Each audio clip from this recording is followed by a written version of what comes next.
Sobat penyintas, di balik sebuah musibah dan bencana selalu ada kisah pilu dan aksi heroik di dalamnya. Seperti pengalaman Nurjanah bersama bayinya yang masih berusia 7 bulan. Mereka berhasil selamat dari tanah longsor yang melanda kediamannya di Kampung Sinar Harapan, Kabupaten Bogor pada Januari 2020 silam. Semenjak pagi hari, hujan lebat mengguyur kampung kediaman Nurjanah. Ia bersama keluarganya ketika itu sedang menikmati sarapan dan minum teh di dalam rumah. Hujan yang turun tiada henti sejak malam menjelang pagi membuat sebagian listrik di Kampung Sinar Harapan padam. Iya, dari maghrib tuh ya, deras terus, mati lampu, hujan deras terus. Jadi kita nggak bisa pergi kemana-mana. Sampai pagi jam 5 itu hujan makin deras. Di samping udah pada longsor.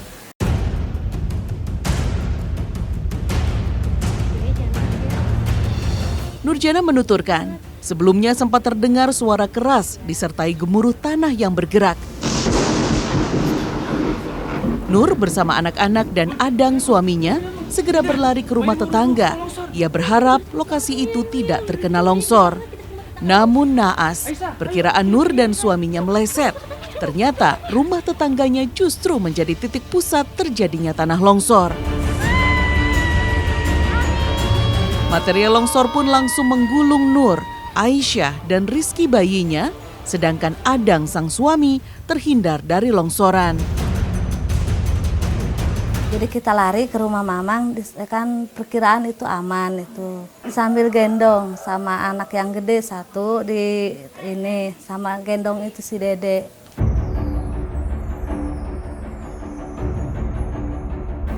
Nurjanah sempat tidak sadarkan diri. Material longsor menghanyutkan tubuhnya hingga sejauh 300 meter. Saat siuman, tubuh Nur tersangkut batang bambu di lokasi. Bambu inilah yang menghentikan Nur ikut hanyut dan tertimbun bersama material longsoran. Di tengah kepanikan tergulung tanah longsor, Nurjanah berjuang agar bisa selamat. Ia merangkul Aisyah, anak pertamanya, serta menggendong Rizky yang masih berusia 7 bulan. Namun terjangan material longsor sangat keras. Aisyah pun terpisah dari genggaman Nurjanah. Bahkan Rizky yang masih bayi pun terlepas dari gendongannya. Pas kan digendong. Ya mungkin karena kita ke bawah air hanyut gitu, jadi terlepas. Lepas dari gendongan, dari pegangan anak satu lagi terlepas. Aisyah. Saat itu tidak banyak yang bisa diperbuat Nurjanah. Tubuhnya tersangkut di batang bambu dengan posisi kaki berada di atas, sedangkan kepala Nur berada di bawah, sehingga membuatnya sulit bergerak. Jadi kan kita kesangkut bambu, lumpur gitu kan, tanahnya tinggi lumpurnya. Jadi kepala posisi di bawah, kaki itu di atas kesangkut bambu. Aisyah. Sambil menahan rasa sakit, Nur berupaya sebisa mungkin untuk keluar dari rumpun bambu dan lumpur di sekitarnya. Ia terus merangkak mencari jalan sampai akhirnya bisa menyelamatkan diri.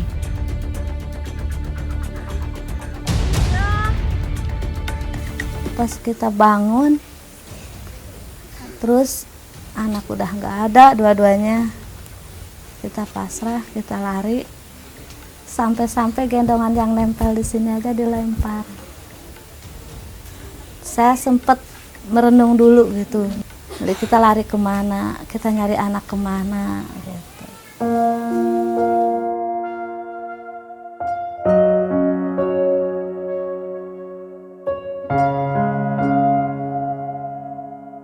Selang beberapa waktu mencari anaknya, akhirnya Aisyah, anak pertama Nur, berhasil ditemukan dalam keadaan hidup.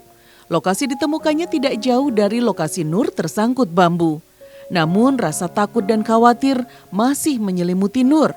Dirinya sempat pasrah lantaran Rizky, bayi Nur yang masih berusia 7 bulan, belum juga ditemukan. Waktu itu merasa pasrah karena yang paling kecil itu belum ketemu. Jadi anak yang paling kecil itu udah nggak ada dari gendongan. Di tengah rasa cemas akan keselamatan Rizky sang buah hati, Nur terus berupaya mencarinya di sekitar material longsor. Nur juga bertanya kepada warga sekitar apabila ada yang melihat keberadaan Rizky bayinya. Usahanya membuahkan hasil. Setengah jam kemudian, Rizky berhasil ditemukan. Kondisi Rizky saat itu sudah lemas akibat terlalu lama tergulung material longsor dan banjir bandang. Pas kita turun dari atas, kita nyari-nyari, nanya-nanya orang. Taunya anak yang paling kecil ini udah ada yang nyelamatin, udah ada yang bersihin. Kira-kira setengah jam. Itu gimana? Dari bangunnya saya dari lumpur itu.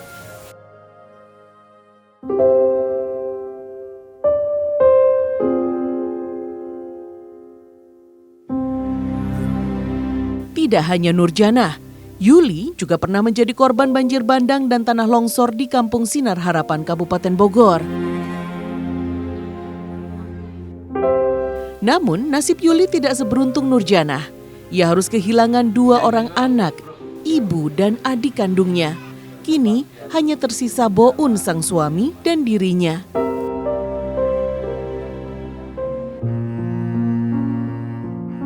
Yuli saat itu hendak keluar mencari Boun yang pagi itu sedang membetulkan aliran sungai. Kedua anaknya, Hani dan Risma, sengaja dititipkan kepada Rosimah ibunya. Awalnya mereka ingin ikut, tetapi Yuli melarangnya karena hujan sedang deras. Belum sempat berangkat ke sungai, tiba-tiba saja longsor dan banjir bandang menghanyutkan Yuli beserta seluruh keluarganya. Tolong, tolong, astagfirullah, ya Allah, tolong, tolong. Lagi berdiri mau nyari suami. Anak saya juga pengen ikut sama kakak saya, tapi saya suruh diam di rumah.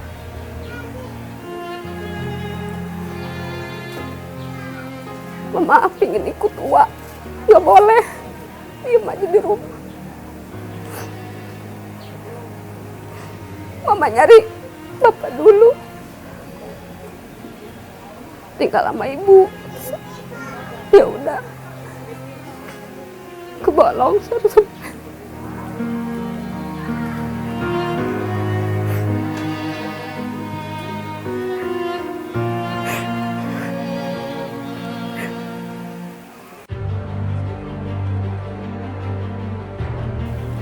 Kerasnya terjangan banjir bandang disertai lumpur longsoran menyapu bersih apapun yang menghalangi lajunya. Yuli pun ikut terseret arus banjir bandang dari atas rumahnya hingga ke bawah pemukiman warga.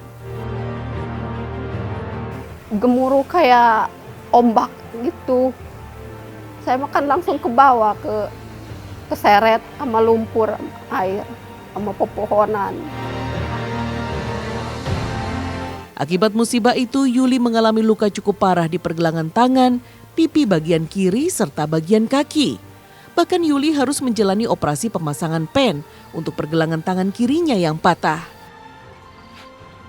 Ya luka-luka ini aja udah dioperasi nih, pasang pen, ini luka. Kaki nggak bisa berjalan, sekitar sebulan lebih nggak bisa jalan. Pipi ini juga dijahit. Sampai orang-orang nggak tega lihat muka saya.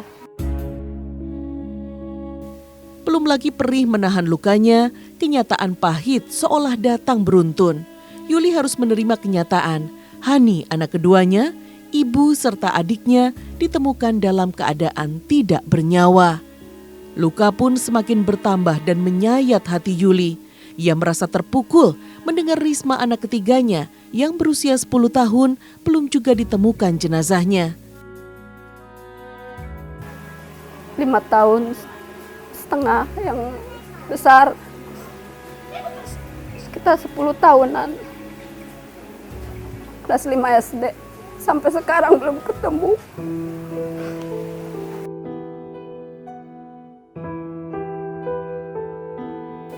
Yuli hanya bisa tawakal dan pasrah kepada Yang Maha Kuasa. Hanya doa yang bisa ia panjatkan mengiringi kepergian Hani dan Risma anaknya, Rosimah ibunda tercintanya, dan Nunung adiknya. Nggak tahu saya dikasih hidup lagi. Saya di dalam lumpur takbir, Allahu Akbar, Allahu Akbar.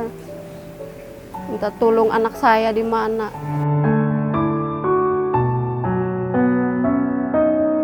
Sesampainya di puskesmas, Yuli tidak kuasa membendung air mata yang mengalir. Di depannya terbaring jasad orang yang sangat ia cintai dan sayangi. Yuli sempat mencium kening Hani anaknya untuk yang terakhir kalinya sebagai ucapan perpisahan kepada sang buah hati.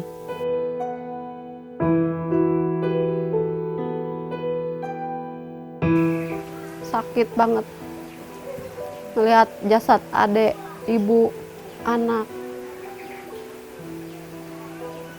Sakit banget.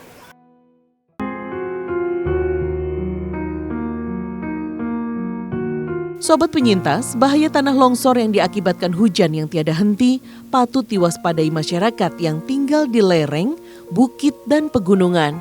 Apalagi jika daerah itu merupakan lokasi yang rawan terjadi musibah longsor. Sudah sebaiknya mencari lokasi yang punya kondisi tanah lebih stabil untuk menghindari musibah ini. Selalu waspada dan berhati-hati dalam melakukan setiap aktivitas dan kegiatan Anda.